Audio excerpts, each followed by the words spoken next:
There we go. Oh, there we go. Fantastic. Good afternoon, networking friends. It's when you come to my session, you're all my friends. You can all buy me beer. That's how friendship works.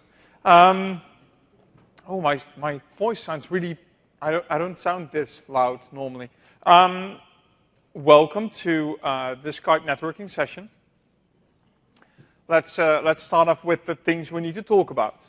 I'm Cornel Bullens. I'm Dutch.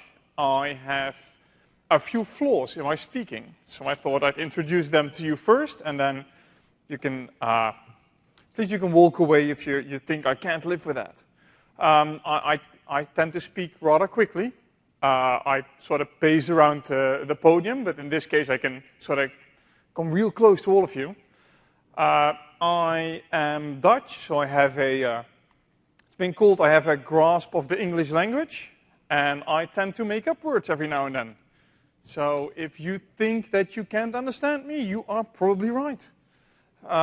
Just raise your hand if I talk too quickly, if I said funny stuff, and I'd be more than happy to explain what I actually meant. Cool. I could have pressed that button. So we got 2 extra minutes. Nice. Anyway, so Dutch, I am a solution architect for MCS, Microsoft Consultancy Services, and my entire team name is the Microsoft Consultancy Services Enterprise Communications Global Practice. And you can see I've presented before. I've made sure that I can actually say this entire sentence. It's my group's name. I'm a Link 2010 Certified Master and 2013 Certified Master, and for those that actually went through this program, I might have talked to you about networking here and there. Networking is sort of my pet peeve in my group, so that's what I'll talk to you today about. Let's start off with the fun thing, and then we can go into networking, which I think is fun, and after you hear me talking for 75 minutes, you might not. We have a trivia night. So if you tweet a picture today with Skype 4B trivia, we'll help you with stuff. I don't know. I get told to put the slides in and to invite people. So come by, we're all friends. So that's that. That means we can start with our session. So for today, there are 4 points I really want to drive home. If you're going to deploy Skype for Business and you don't have a well-functioning network, you will have a bad time. That is point number 1. You might not have this on day 1. You might not have this on day 2.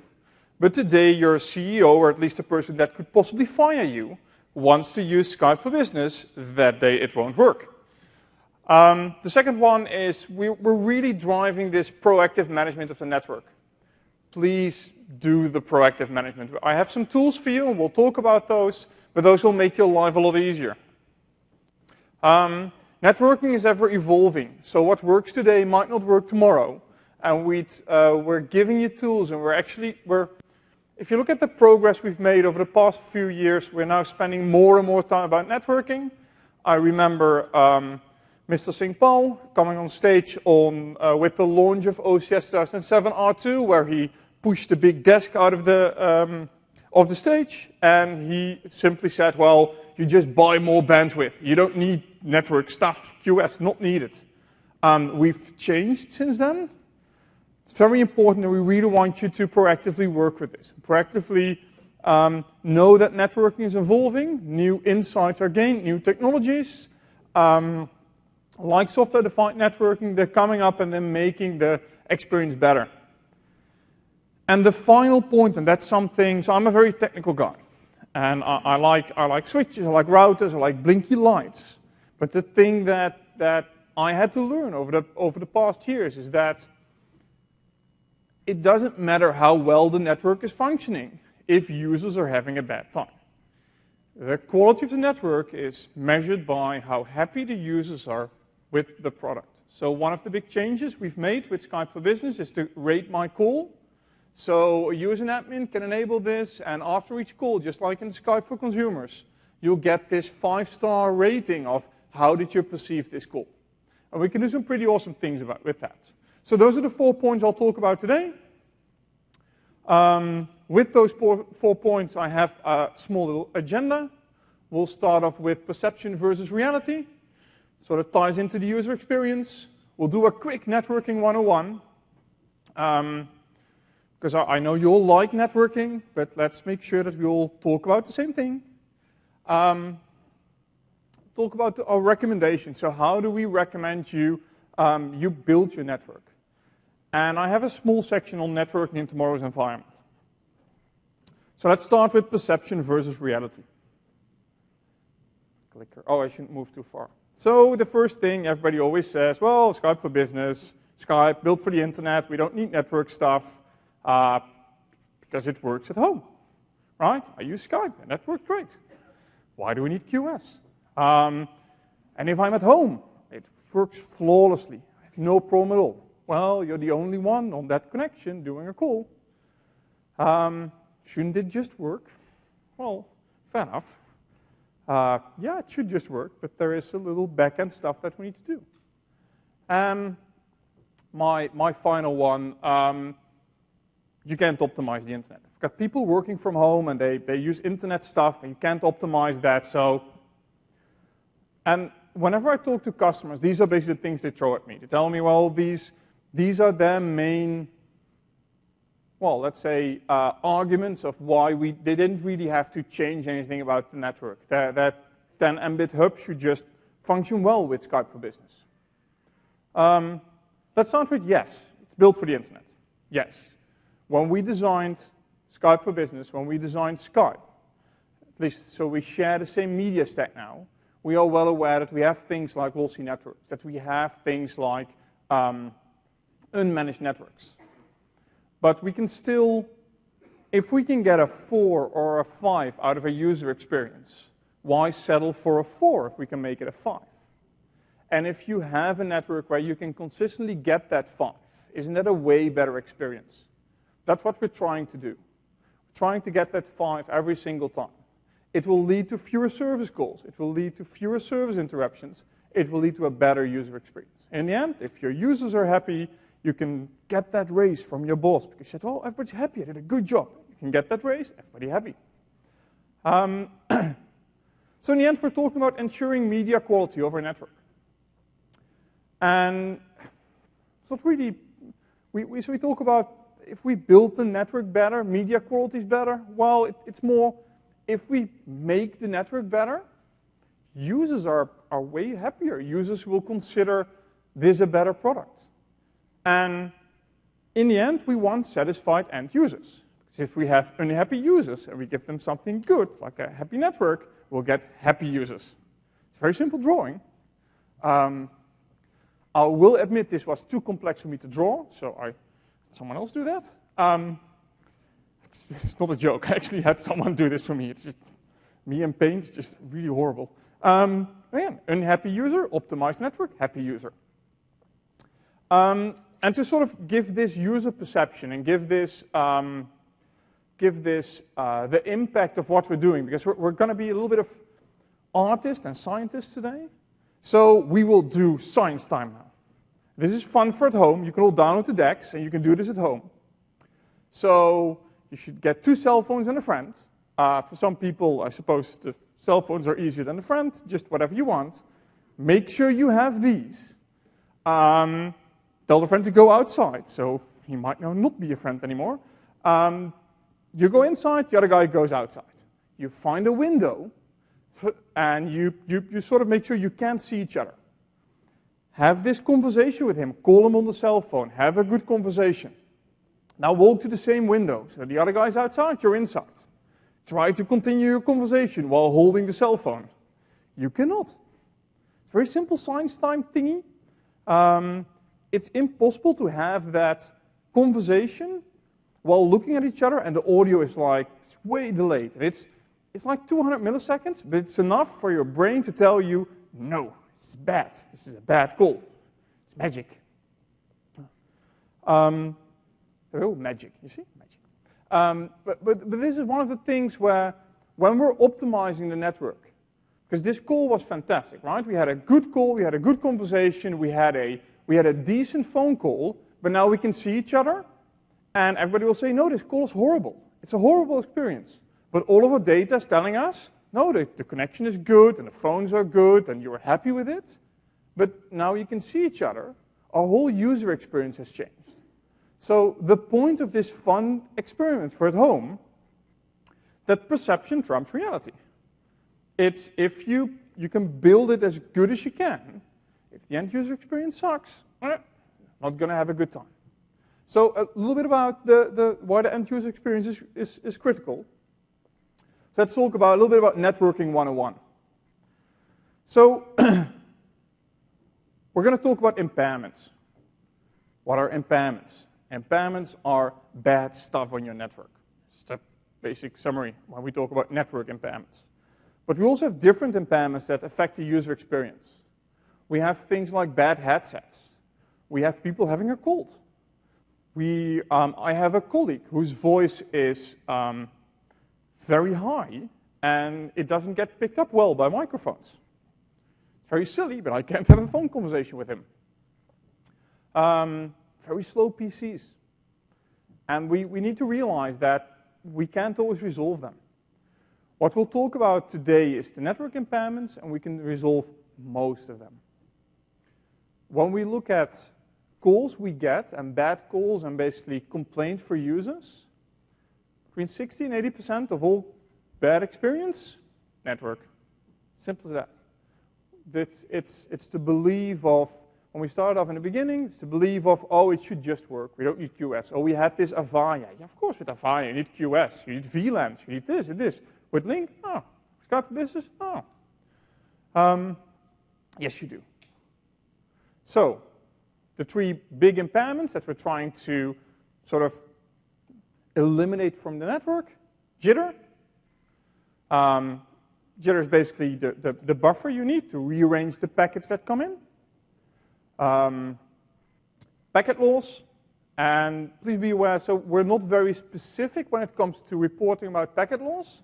When we talk about packet loss, we talk about both packets lost along the way, as well as packets that were malformed during transport. So sometimes people tell me, well, my tools say it's only 10% packet loss and your tool says 15. Yeah, we talk about packets that are just not usable. They're a lost packet for us. And latency, simply the time from A to B. And when we talk about, there are two very distinct numbers when it comes to latency. There's network latency. That's really whenever the packet leaves the PC until it comes into the next PC. And we've got mouth-to-ear latency. Because don't forget, if you have devices like our wonderful 10J that some people are still using, the 10J in hands-free mode adds 180 milliseconds of delay. It's an awesome product. It's a good thing we don't build them anymore. But that all adds up to that total delay. So when we talk about networking delay, it's really exit packet, enter packet. We measure that usually by giving that a networking MOS score. That's a value of 1 to 5. And we all like to score a 5. Unfortunately, the only way you can score a 5 is on a user experience scale. On a networking MOS scale, you're not going to get a 5. You're going to get a 4.9, a 4.95 perhaps, but that's sort of where it stops. Because there will always be something along the way that will affect MOS. If you get a 4, good job. It's nice. Everything over a 4 is a nice bonus. That's how we measure it. That's how we report the statistics in a QA database. You will never see a 5. One other very basic thing when we talk about networking. We talk a lot about managed and unmanaged networks. So what's our difference? So let's start off with the unmanaged network. For most companies, the most important thing about unmanaged networks is cheap. It's very cheap. It's you go to your provider, you tell them, well, I need a connection. In the Netherlands, because it's a small country, it's easy to lay fiber. So I pay like $40 a month, and I get a 200 Mbit connection. It's fantastic. It's unmanaged, and it might work today and might not work tomorrow. Not 100% reliable. Send and forget, and I have no control over it. It's cheap. When we talk about managed networks, that's when we talk about MPLS clouds. When we talk about the Office 365 Express routes, fully managed networks into your data center, into your network, you can do things like quality of service. You can assign different classes, traffic classes. You have gradual to full control. You can decide routing over that network. Oh, is Belgium a problematic place to route my traffic through? Oh, I'll just route it to Germany. Things like that. They are more expensive. And I put more between parentheses. I actually wanted to put in a lot more expensive, but that depends on your country. They're more expensive. So our network performance goals, which for some reason we change every week, this week's network performance goals for unmanaged networks. This is really what we're working for. This is really what we're looking for. We're looking for an optimal network. If we can get optimal, acceptable, but that's acceptable is getting like the 4 out of 5, right? We really want to get to optimal. We get poor. Now, certain values we can affect, jitter, inter-arrival packet jitter, or packet loss. Those are, we have some form of control by switching to managed. Usually, delay is one of those things. Network latency one way is one of those things that are kind of hard to control. Now, I've got a nice picture about that. But these are our values that we measure. These are the thresholds you'll see in the QE database, in your QE reporting, but also in our call dashboard, where you actually see, well, if we start hitting these thresholds, it's where call degradation will start. Managed networks, there's simply one goal. Good. Because I'm paying for that. If I see anything else than this, if you show me your MPLS statistics, if I do a network assessment on your MPLS cloud, and I don't meet these numbers, with the exception of network latency, I will call your provider and ask them why. There's this guy giving you a big bag of money, and you're failing to meet his criteria. Less than 5 milliseconds, approaching 0% packet loss, 0%, not realistic, approaching 0%, and network latency below 100 milliseconds. Now, why do we sort of walk around that network latency? Because network latency is difficult. That's just one thing every time I talk about. So I usually show my girlfriend my presentations before I give them. And every time I put in the networking is an art, she laughs at me. Because apparently I'm not an artist. I'm still quite well at finger painting, not so well at paint. There's more to it than just saying this is the value, if you go over this value, it's bad. Especially with things like delay. So I was told not everybody knows where Amsterdam and Utrecht is, which we all know this, right? So it's sure, I got that feedback, I put the picture in. I thought I was also using Beijing, and I can imagine that people don't know where that is, so that's where I put the picture in. But if I talk about delay, and if I just say 100 milliseconds is bad, well, that's not right. If I get 100 milliseconds between Amsterdam and Utrecht, I can drive that quicker than 100 milliseconds, I suppose. That's pretty bad. If I get 100 milliseconds between Amsterdam and Beijing, I'm very happy. Context is key. I've got a colleague, he lives in South Africa. His internet is run by a hamster. And whenever, well, he doesn't think it's very funny. So every now and then, his internet works. I guess that's the best description. So just for fun, we measured his internet connection once. And yes, this is what geeky people do. We measure internet connections for fun. Well, he got on average, 15% packet loss, and he had 200 milliseconds of delay into our Dublin data center, and he had, I think, on average, 32 milliseconds of jitter. And he sent that to his provider, and his provider actually responded with, yeah, we thought this was a good week. So I'm sure there's some context to the, to the pictures. What I want to say is that when we give you these values, think about the values. Think about context of the values. What's the country this is in? What's the distance? What's the environment? If so, I live in a country, and it's no joke. $40 a month will get you a 200 Mbit connection. It's a fantastic time to be alive. I remember, let's say, borrowing MP3s when I was 10, and this goes really quickly when you use Xbox Music. Nice recovery.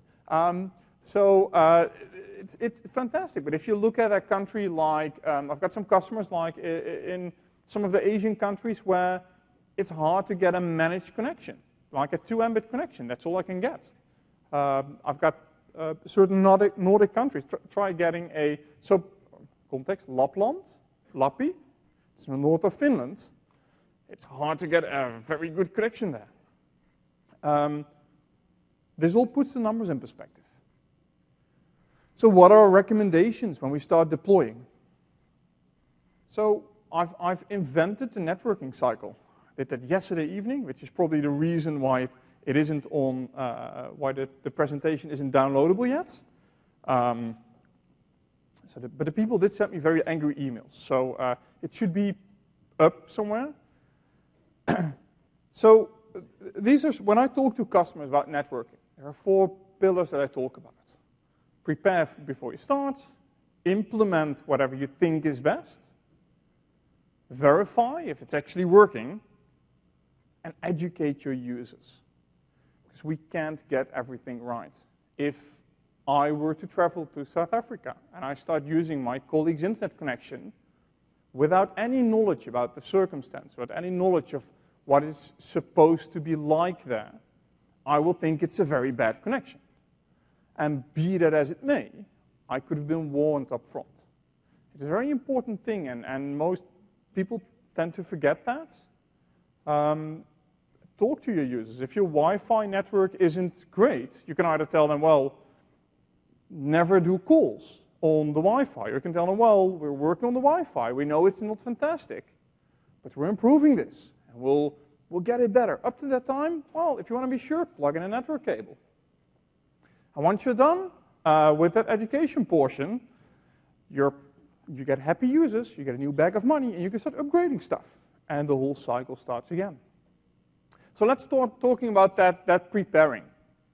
2 main points here. First, know what Skype for Business needs. So I put in peer-to-peer versus conferencing, because every time I get questions around how does traffic flow in Skype for Business. And traffic flows quite differently between peer-to-peer than it does when conferencing. So since we're amongst friends now, peer-to-peer, I call someone else, I will try to go directly. If I'm in the same building, the media never leaves the building in general. Messaging, so the SIP, signaling, this will always go via front end. As soon as I escalate to a conference, so either it's a forced conference or more than 2 people, media will always flow through the front end.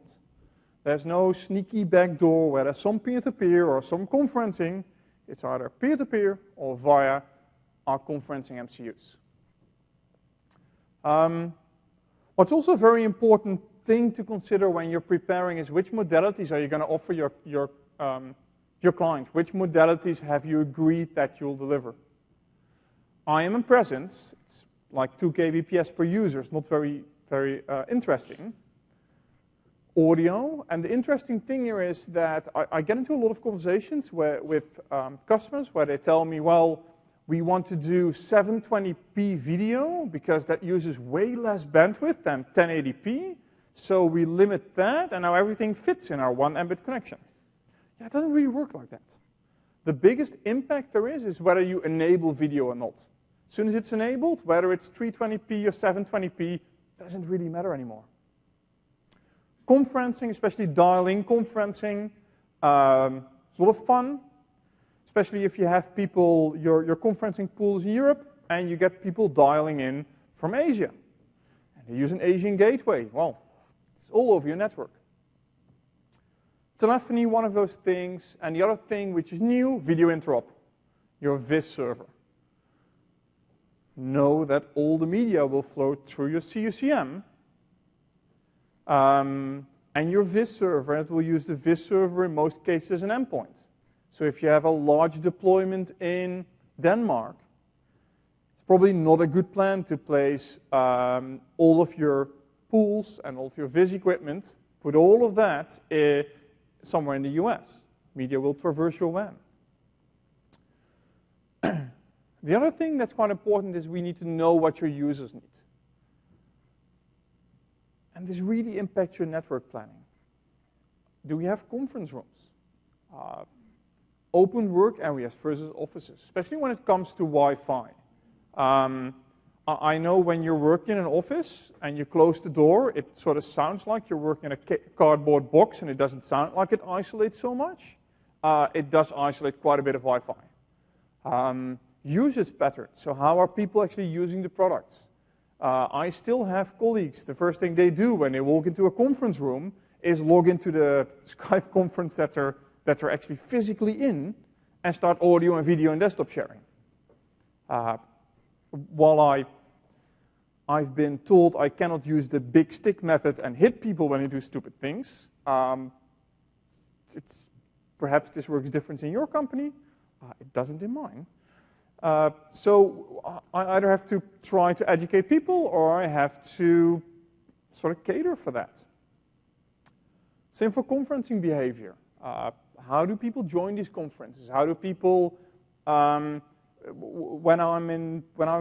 we've had many customers that have a lot of people in Asia Pacific, and they join conferences hosted in like a Dublin data center for Office 365. The number one complaint, and I won't be lying about that, when it comes to Office 365 MT is desktop sharing. Desktop sharing is horrible. Oh, that's right. If you're in Dublin and you do a desktop share in Dublin, it's fantastic. If you're not in Dublin, not so much. So how do people use start using these products? You might think you know how you want them to use Skype for Business. Reality always comes back. It's also a little bit expectancy management. So what do they expect from the product? Someone that's been using a hard phone for 15 years expects a certain quality, expects a certain usage behavior. If you tell him, well, the quality might suck every now and then, they will complain every single time that the quality isn't that good. It's knowing what your users expect. We've got something for you. It's the bandwidth calculator. It's for those that have never used this before. It's an interesting tool. I want to say it's complex, but that doesn't do it justice. So the good thing is there are a lot of boxes like you can do, and most boxes are either for advanced or for expert users. So you can skip most of those. I don't use them. If you go into the bandwidth calculator, we've written a really nice Word document that will guide you through that. You basically tell it, I've got 1,000 users in that site, I've got 5,000 in that site, and they're average users, and they'll tell you, well, then you need to make sure that you've got X amount of bandwidth for your voice, and X amount for your PSTN, and X amount for video. It will tell you exactly, we expect your users to be using this much bandwidth. It will help you prepare.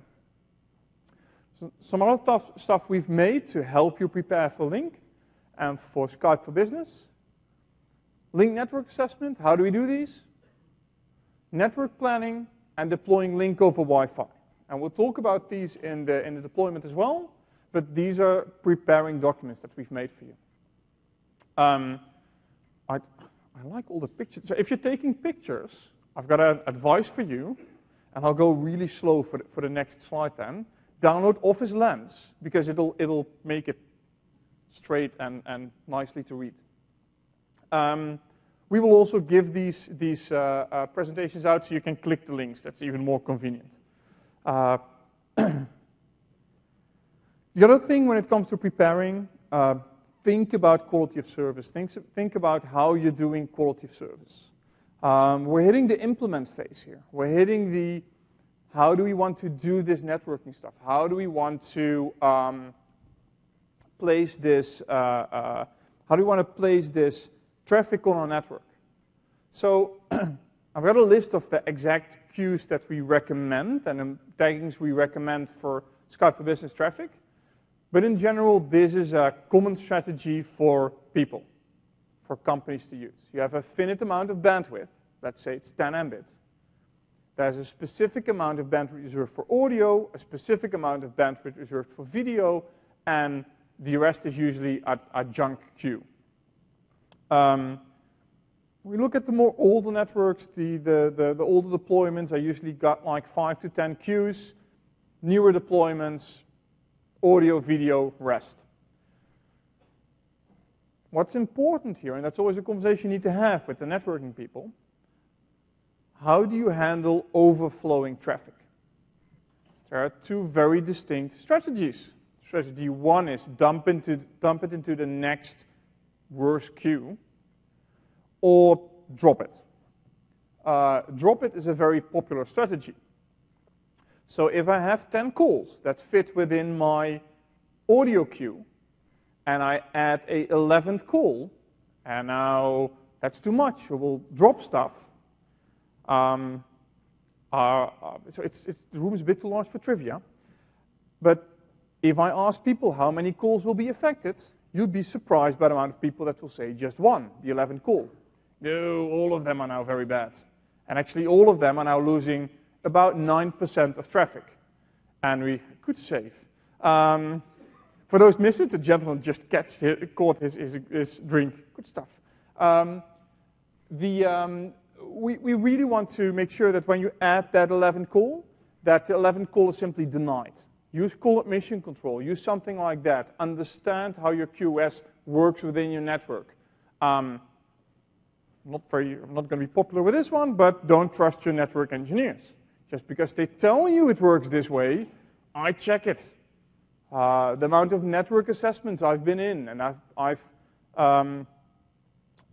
performed and I've worked through with customers, you'd be amazed by how many of those ended with, we didn't know that.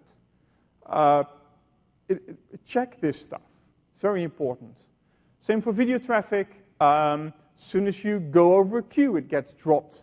We've had customers saying, well, I'd rather have a decent connection and then they can find it out instead of limiting for 8 or 9 calls. As long as your users are okay with that, go ahead. Very commonly asked question, how should we do QoS? 5 methods. DHCP, so I tag traffic on devices. Best plan ever, it doesn't work. First of all, your network team will never allow it because you've got a laptop doing EF tagging, and that means that it's not just audio, but also some torrents. Port-based. It's fantastic. Same argument. Network team not very happy because could be rogue devices. DCP and port-based. It's the least worst, I suppose. It's a combination of both DHCP tagging as well as port-based. It's where your switches and routers, they filter whether the tagging is coming from a trusted application and coming from the port that you expect it to be. Protocol-based is awesome. It's too bad we do encryption, and I don't trust heuristics. They get it right 90% of the time. I'm even going to go with 99% of the time, and that 1% of the time you can guess who's calling. IP-based, well, prioritize every IP in my company. Link is on every device. Skype for Business is on every device. Could be on every device. Not advised. I've had people try this, sometimes line speed inspection, never really had a great outcome. DCP and port-based tagging, that's what we recommend. If you're using traditional telephony, we've got a trick for that, because you get into trouble when it comes to people bringing their own devices, mobile phones, tablets. I include a nice list of this is how we recommend tagging traffic. Me personally, I'd say if you've tagged audio and video, you're good. Rest of the traffic is TCP-based, don't really care, it'll get there. Some people want to tag this, especially app sharing and file transfer, to put this in junk queues. So you know, I don't know if you've been to the Skype for Business booth, I hope so. There's a fantastic Surface Hub device. It's a 4K screen. We're migrating away from desktop sharing, but until we migrate it away, sharing a 4K screen with desktop sharing will cost you about 25 Mbit. That's the reason why certain companies want to put app sharing and desktop sharing in a junk queue. Know this. This is knowing Skype for Business, is knowing what you're starting. Common questions we get when we're implementing this. What do we do with direct access and VPN? Don't do audio over direct access and VPN. You can block audio. You can still do signaling. We've got some companies requiring this. If there's no requirement, exclude all Skype for Business traffic from direct access and VPN. VLANing. Don't do it. Don't do it for audio and video traffic. I'm also going to be very surprised to see how people will VLAN my laptop into separate VLANs for audio and video and for the rest of the traffic. But I've had companies that have been working for months how they could get this done. Don't do it. A very common question, especially with larger providers of hosted environments, we want dual NICs. One management NIC, one traffic NIC. It's not supported in Skype for Business. Please know this now before you implement. Teaming, sure, that's all fine. Dual IP addresses with dual NICs, not supported, it doesn't work. Think about your existing communication solutions when deploying this. How do you cope with that? You use call admission control. Limit the amount of traffic so that Skype for Business doesn't destroy the rest of the traffic. How do we cope with geographical distances and pool locations? Our default deployment method, one pool for each geographical region, and we see the Americas, Europe, and the Asias as 3 different locations. Be aware, as soon as you do conferencing traffic, it goes to that pool. Wired. When we're starting and implementing wired networks, QS, always, not a doubt. Enable this. Make sure it works. Verify this. Very important.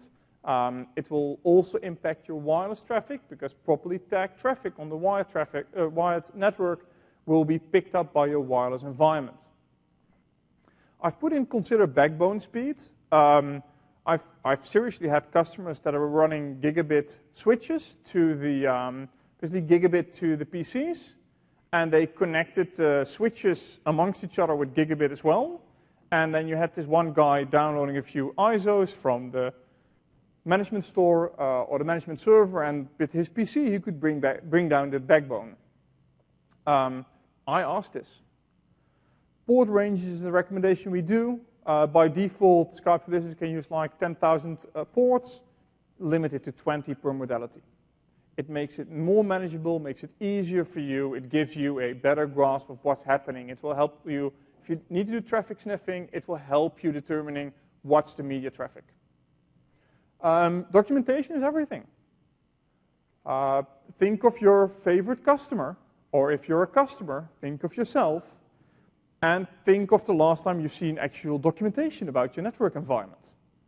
My first question I ask customers when we do a network assessment, I'd like to see a high-level overview of your network.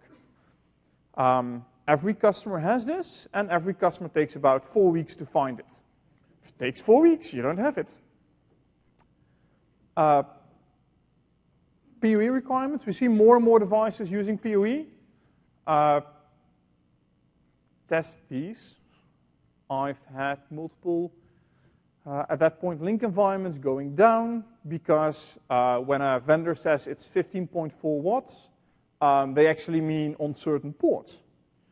and then switches. So did you know switches can catch fire? It's amazing. It's a fun thing to find out in a lab, less fun in production. I put this in there as one of the things that we never really talk about. A lot of these things we never really talk about, but I see them happening, and we see them happening, and we see customers facing this. So wireless. I have a session tomorrow on wireless, in which I've got Pascal Menezes. He knows a boatload of stuff about wireless, but there's also some things we like to show you about wireless. When you implement wireless, I'm giving you some basic rules. If you're telling people, no, wireless is for corporate, you can only use it for your corporate device, and they all have one device, the first thing they'll do when you're away is add all their personal devices to wireless as well. I'll be honest, our corporate policy is you're not allowed to use personal devices on our Microsoft WLAN because you need a certificate. So the first thing everybody does is download the certificate to your personal device because that Wi-Fi is quicker. Count that you'll at least have 2 devices per user. If you're scoping your wireless deployment, 2 devices per user. Tagging is untrustworthy. I would not trust wireless devices to give me my tagging.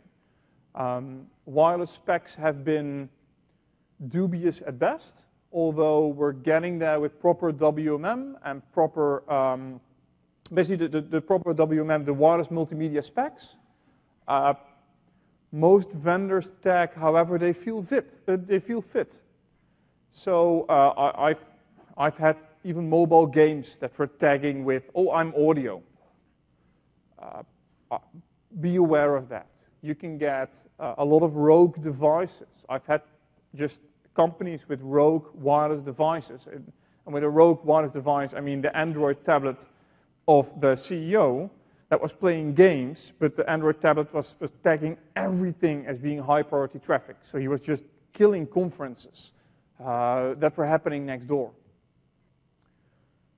A mobile device is very different from fixed devices because they move, just like I do.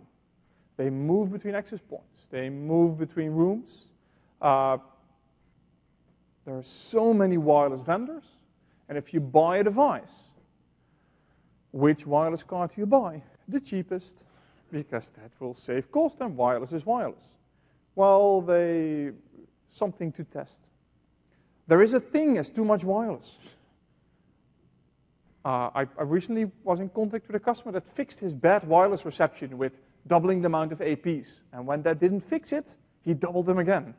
And I'm sure the hardware vendor was thrilled with his strategy, but all the devices went insane. They didn't know which AP to choose. They kept hopping between APs. It's an art to do this right. There is something special we can do with that. I'll show you that in a second. So inspect user behavior. What are users doing on your network, to your network? How do they join conferences? So I tend to walk a lot when I talk, as you've noticed now. I do the same thing when I'm on a call. And the more room I have, the more I walk. So if I do a Skype for Business call over Wi-Fi, I'll visit around 6, 7 different APs in the office. People will do that when they're on a fixed device. People will not do that when they're on a device with a wire. Location, location, location. Where do you place your access points? Wireless reach isn't best next to the access point. There's a bit of room between them. Do you need multiple devices in a conference room, or is one enough? Data wireless is not equal to real-time communication wireless. If you've got wireless coverage and you can visit web pages, it doesn't mean you can do decent real-time communications. To know about this, assessment should be mandatory. It's my honest opinion. If you put people on the wireless network, and if you allow them to do Skype for Business calls, do an assessment. Certain values, because these are the values we use. So Signal strength, better than minus 65 dB. Signal to noise ratio, better than 30 dB. Enable to correct WMM. These are recommendations coming straight from a white paper. These are recommendations, if you give them to your wireless folk, they know what they mean, they know how to use them. The thing is to measure these. You either have to look in your controller, but that's sort of after the fact, and you can hardly be expected to basically do a step, make a call, do a step, make a call. So we have wireless assessment for that. Want to know more about that? I have some examples about that tomorrow. It's a very, I think if we look at within a company where bad calls come from, wireless, that's where bad calls come from. Because people have an existing wireless network, they'll use that for Skype for Business, and it just doesn't work. Drivers make a huge difference. Most drivers are built for data networks, not for audio networks. Big difference in quality. Stickiness. Stickiness is the ability to stick to an AP, to an access point. If you move between access points, there is a threshold on which we move to the next one. Very difficult to get right. Wireless assessments can help you with that. So once we've done the implementation, we followed the guidelines. We need to verify that what we've done is actually the right thing. So if we've got something, and we call this the call quality problem. Customers struggle to maintain call quality as they scale up. What works well in your pilot went basically down the drain when you add all of your users.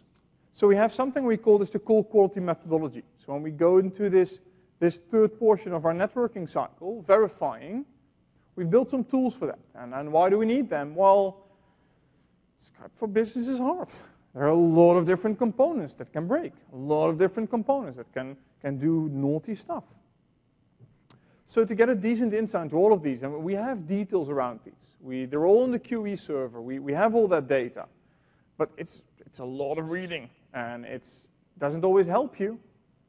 We need to be better at this.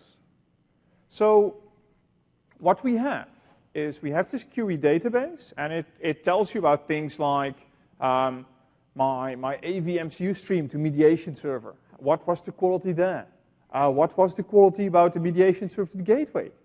Perhaps someone that's at home on a wired connection. What's the quality there? And the values are all well and nice, but they need to be made more tangible. You need to be able to understand them. Just because I tell you there's 15% packet loss, it doesn't give you a better overview of the situation. So we've built this call quality methodology.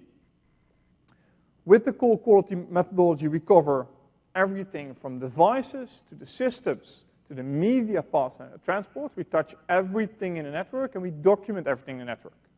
And the nice thing is that we make this visible to you. So what we'll do is we'll create statistics about complete media paths. I don't know if you've heard about the call quality dashboard. It's a new feature which is not only there for Skype for Business, for which it's by default included.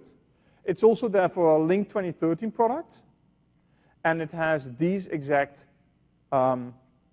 graphs and statistics in them. You used to have to run all kinds of PowerShell commandlets. If you install the call quality dashboard, it will give you all this data straight from the QE database in a way better overview than we did with the QE reporting. So for instance, what you see here is amount of calls per media unit. So you can filter on, let's say, a mediation server, or you can filter on the path between mediation server A and gateway B. It will tell you out of so many calls, so many were great, so many sucked. It's a very simple overview to tell you, well, perhaps I should investigate this second gateway. We'll also show you poor streams ratio. We'll give you an historical value. Where did we start? Where did we end up? And why is this? Is this because we're having more calls, or is this simply because the connection deteriorated? And we'll give you these, we'll show you exactly which devices are causing bad things. And you can filter this very easily on all kinds of regions. So you can say, well, I want to get an overview of the bad subnets. Or give me an overview of bad devices. Which devices are doing bad things in my environment? All part of verifying. So we've prepared, we've implemented, we used the guidelines, but now we made sure that we did the right things. So all of this stuff you can download and implement. Our core quality methodology. We've got a nice poster with guidelines and the default key health indicators, and our core quality dashboard. So that the core quality dashboard is available for 2013 and for Skype for Business. It will give you these reporting, will give you great insight into what you've done to your network. That's actually the right thing. We end up with educate. So for those ever quoting Murphy's Law, this is actually Murphy's Law. If there's one way to do a job, and one of these ways will end in disaster, somebody will do it that way. And everybody in this room is now thinking of that person that will cause that to their environment. I know exactly who it is. We all have that one person. And the problem is, we need to tell people that they shouldn't do that. That there's a reason why stuff will go wrong.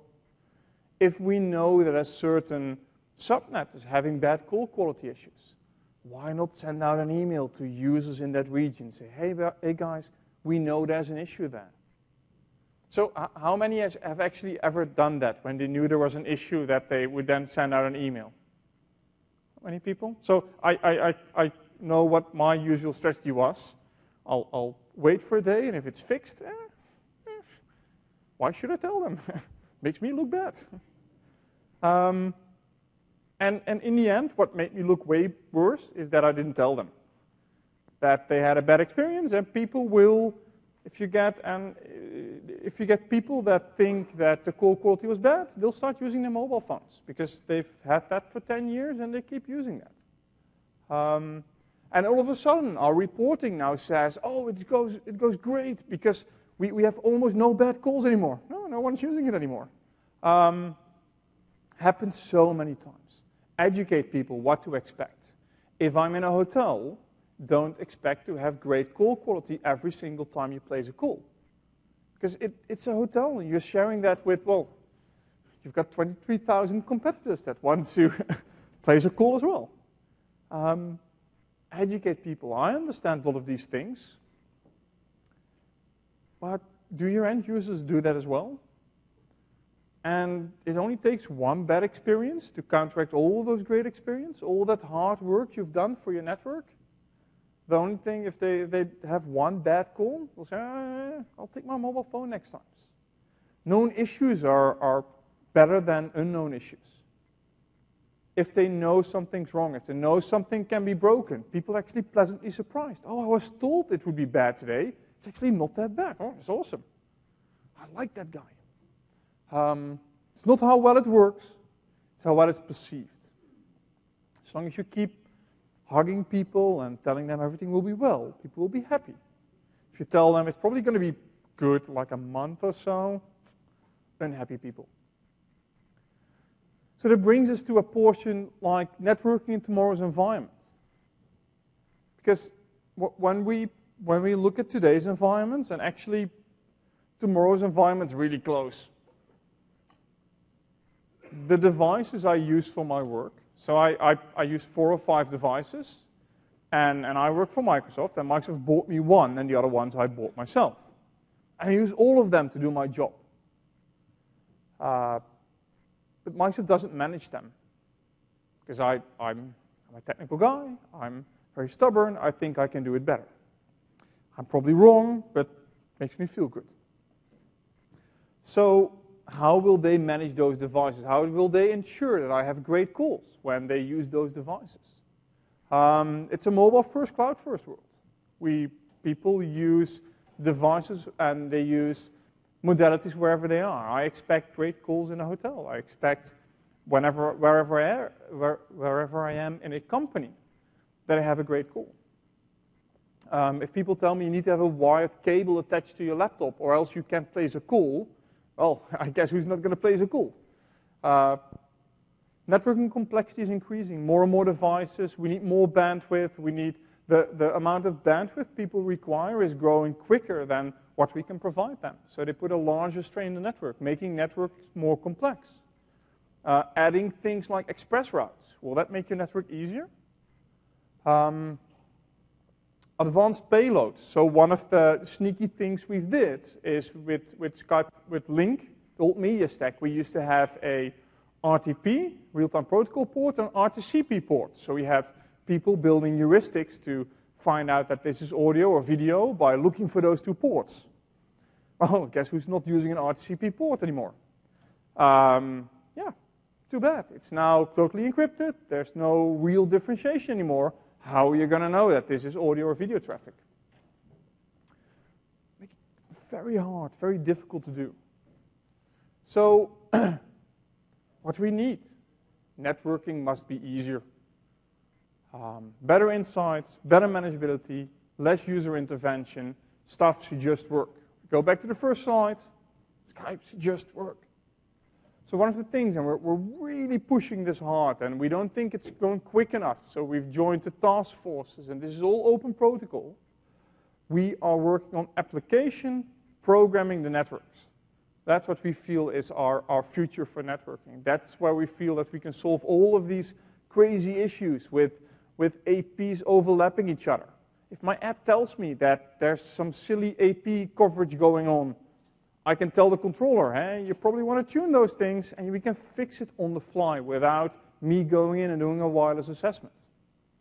So what we have, and this is all under the software-defined networking umbrella, we have applications talking to our SDN controller, and our SDN controller talking to the switches. We see this as networks of the future. We see this as fixing all of these issues that we have. Because if you look at where my architecture is, I have my application, my Skype for Business. I've got my clients. They're talking to, via my Skype for Business server, to my SDN controller. And let's broaden this a little bit.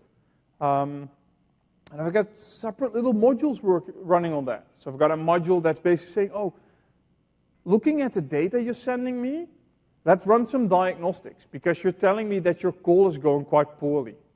Let's see what the network thinks about that. Oh, I see that your user has rated that call with 1 star.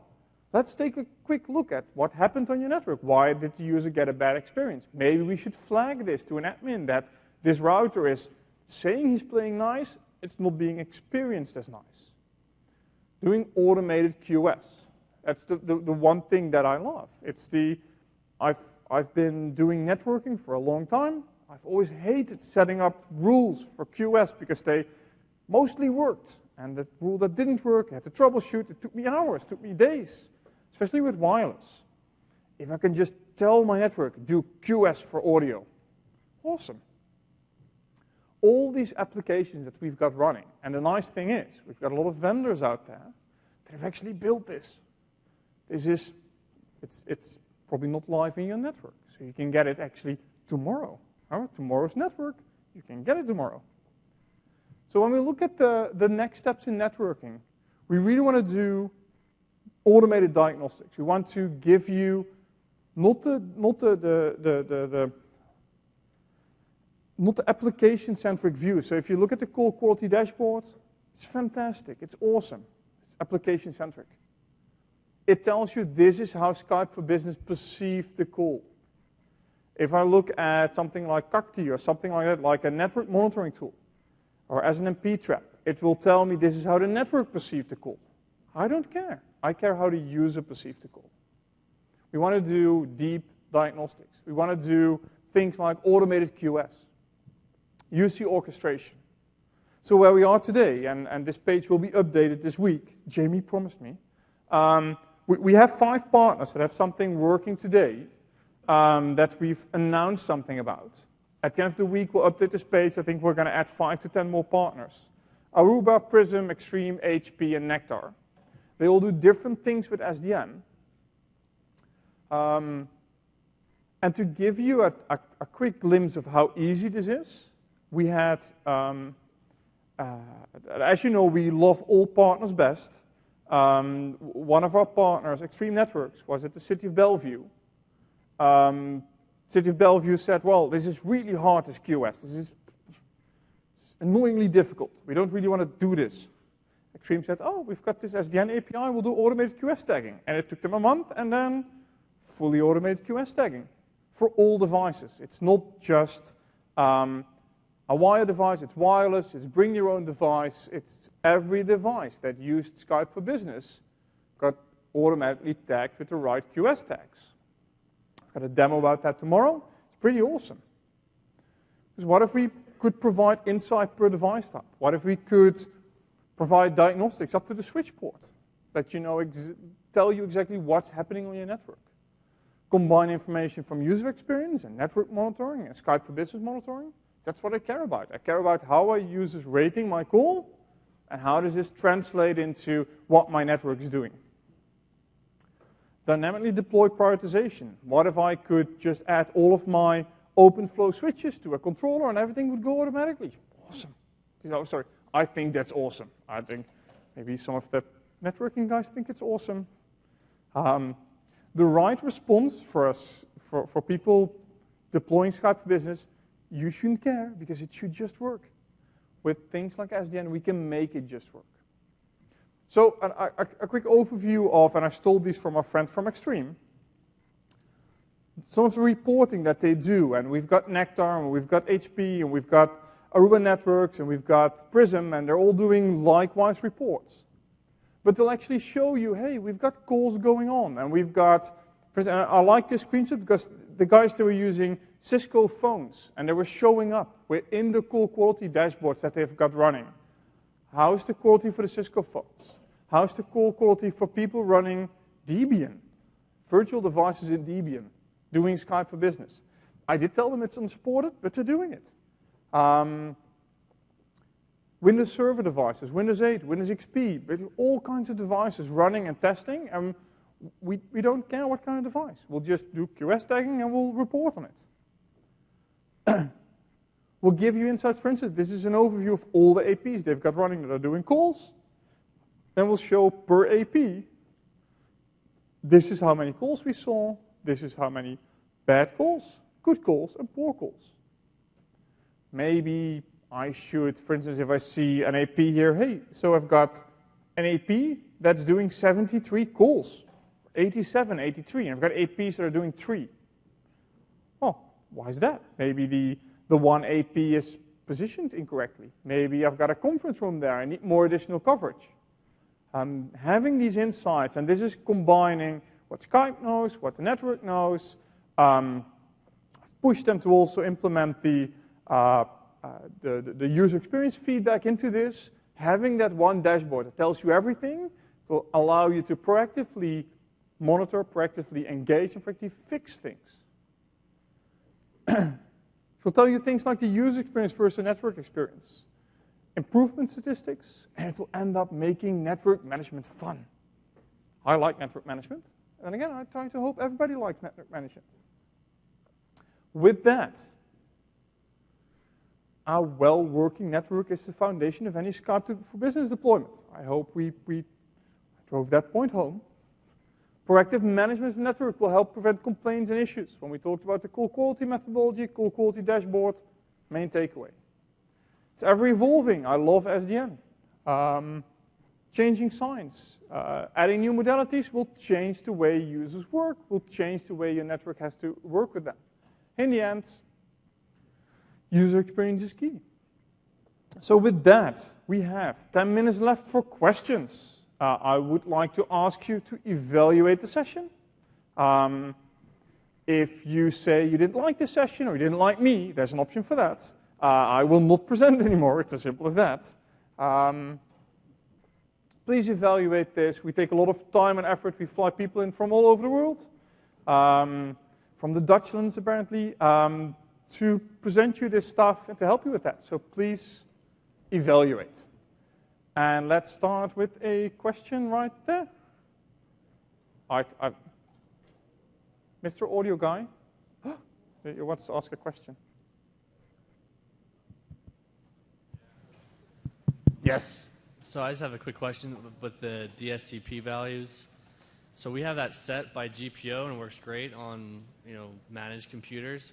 But what would we do for a Mac, for example? I'm going to go with this, the SDN. At this point, there's no better answer for that. You can limit the port ranges, and the Mac client will honor that. So we've had people that will limit the port ranges, allow the switch to tag that, or the router to tag it if it comes from a specific IP address, and Mac uses a specific Mac range, as in Mac address range. So it's still honor the source and destination ports? There's no, at this point, that's it. And it's the same issue with bring your own device, mobile devices, tablets. Right. Unfortunately. I wish I had a better answer. Thank you. But if you come to the session tomorrow, at 1:30, I'll show you a very simple way to do this. Okay. With SDN. Thank you. You briefly touched upon Wi-Fi calling, and given the fact that QoS end-to-end is a I would say important factor there in terms of driving a better call quality. How do you see I would say enabling a Wi-Fi calling on a very high quality audio or video setup on a say Office 365 kind of cloud, right, where maybe link online basically, right? And also for the fact that because Wi-Fi or wireless network could be like, I'll take for example internet as well, right? It could be a factor of multiple networks. How do you see that QoS being carried across multiple networks without getting scrubbed somewhere in between? Yeah.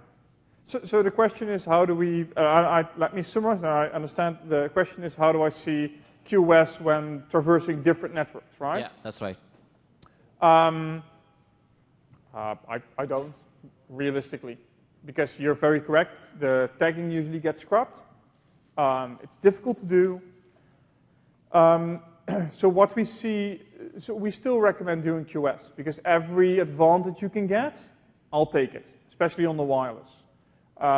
So especially with Office 365 MT customers, we're usually quite specific about port ranges. We do port range tagging. Office 365 uses a separate set of port ranges. We document them, and we tag based on, we like our customers to tag them based on port ranges and through a policy, a combination of those. And if I can get QoS up to the egress point, I'll take it. Yeah, what I was trying to see is, given the fact that you're talking about SDN now, and is that the way you're trying to control QoS across the entire network? Is that something which you're kind of,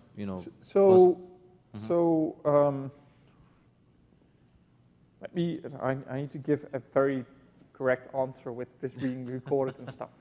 Okay.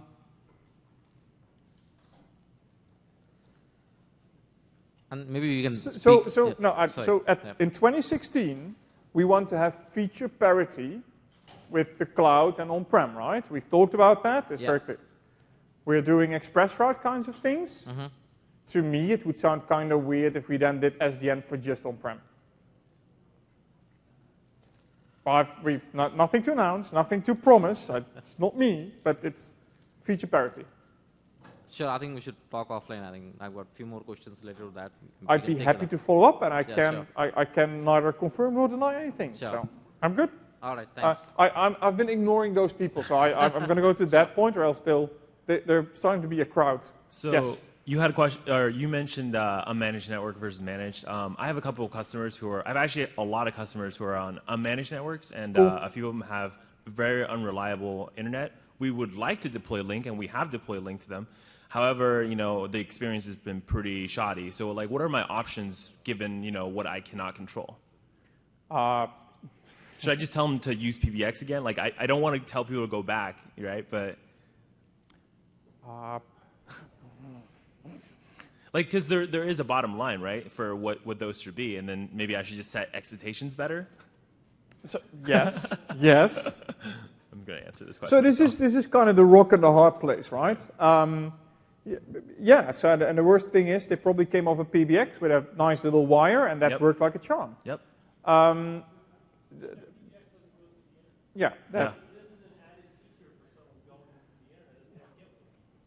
correct. So you can ask them how their PBX worked from home. No, so in all, yeah. So this is something to manage user expectations, and if you're in a country that's being run by a hamster, then you have a problem with Skype for Business. It's as simple as that. Okay, great. I don't have a solution for that. Yeah. I don't think anyone has a solution for that. What you can do is go into, if you're, especially if you're running Link Online, you're at the mercy of the gods to the data center. There's no real solution for that right now. Okay, thank you. Yes. Okay, hi.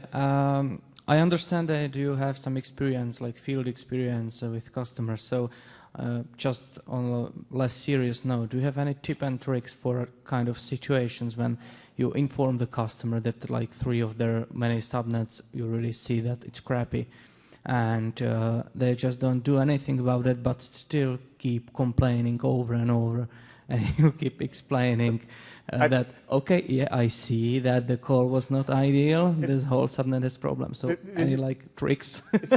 Yeah, so how to deal with bad customers. So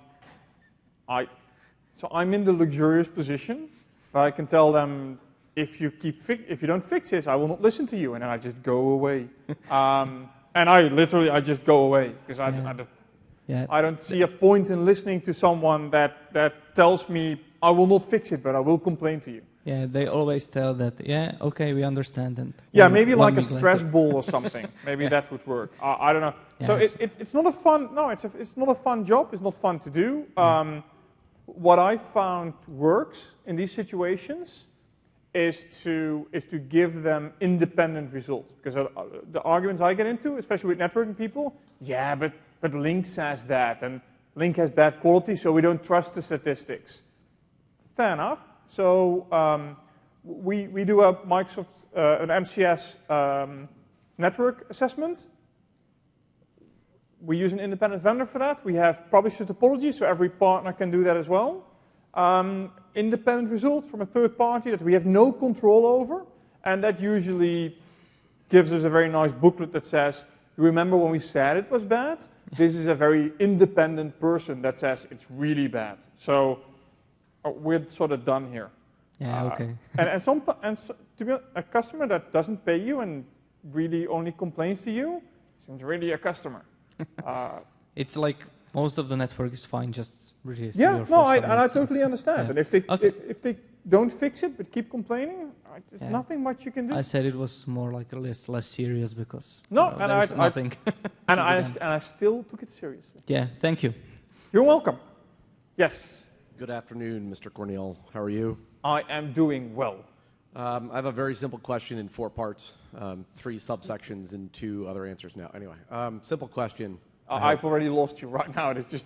Good God, Cornel, come on. Simple question. Conferencing is an often overlooked component of QoS, specifically around group policy object being applied to the front-end server to ensure that the audio and video streams coming out of those servers are tagged appropriately. Yes. Do we have any good guidance, especially in relation to the number of ports that we should be reserving to tag? Because on a client, we do 20, but that's okay because port reuse is minimal. On a conferencing server, we might have lots and lots and lots of people connecting. What should we be thinking about from a port range? So when you apply... I don't mean range, I mean number. Yeah, so when you apply the conferencing policy for the port limitation, that goes to clients. Shouldn't impact the conferencing MCU. We don't want to limit those ports. Just the conferencing MCU as is. Because the conferencing MCU should only be talking, will only be talking to Link clients and Skype for Business clients. And just because the Skype for Business client uses port 50, doesn't mean that the conferencing server has to use port 50. So I've never actually really closed down those ports. It's really the client ports I change. And I do implement the group policy, the AD group policy, to make sure that the Windows packet scheduler tags the networking traffic that comes out of the conferencing server. Because you're right, sometimes the group policy gets applied, it looks at link.exe, and that doesn't run on the front end. Yes. So how do we then tag audio and video differently out of the So you can there are different MCUs with different exe files, and now I'm going to retract that. They should be documented when it comes to deploying group policy. Now, I've learned that if I say they are documented, someone will find a page where it isn't documented. I'm wrong. No, they should be documented. And if you can find them, there's only one Cornel in Microsoft. Send me a mail, and I'll find the link for you. We'll have fun. Thanks. Fantastic. Oh, I thought there were like a boatload more questions. Cool. I'll take it. Yes. So you very briefly passed over the impact of VPN and split tunneling, and your 5 choices for how to control the traffic. What if you can't do what all the tech notes say and block the traffic at the client for the split tunneling? Your split tunnel solution is at the endpoint. Can you effectively limit the ports that are being used so that you can tell the end of the tunnel not to send that traffic? So first thing I would think is something with a creak and a pedal, because you're not in a good spot right now. Okay. So yeah, you can.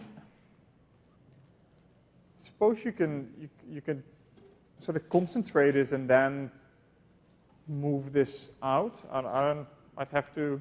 I don't have an answer for you right now, but I can see if we can. But in today's world, split tunneling causes a significant degradation in quality if you don't split tunnel. Yes, if you don't split tunnel, yes, you're effectively running encrypted traffic over an encrypted tunnel, which is fun. Also, if you're running a lot of conferencing over VPN clients, your VPN concentrator will die because you're just using too many ports. Right. It's not a fun thing. I'll ping you offline on this. Cool. I'm looking forward to it. We've had the questions. You're all excused now, or you can come up to the podium. I do autographs, pictures, it's all fine. And you can have your audio thingy